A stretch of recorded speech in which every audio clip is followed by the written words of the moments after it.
Welcome. If you're tired of Telegram automatically downloading photos from channels on your PC and filling up your storage, you're in the right place. In this quick guide, I'll show you how to turn that feature off using the latest Telegram update. First, open the Telegram app on your computer. Make sure you're logged into your account so you can access all the settings properly.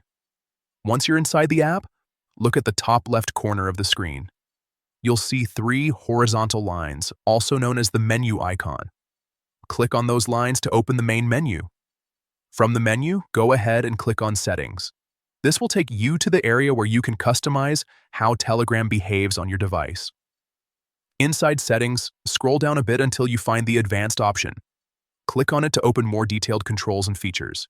Now, within the Advanced section, look for the option labeled In Channels. This is where Telegram manages how media from channels is handled on your PC. Click on In Channels, and you'll see different media options like photos, videos, and files. To stop photos from downloading automatically, simply toggle off the Photos option. After disabling it, don't forget to click Save to apply the changes.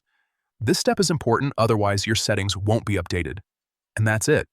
From now on, photos and Telegram channels won't download automatically, helping you save both storage space and data.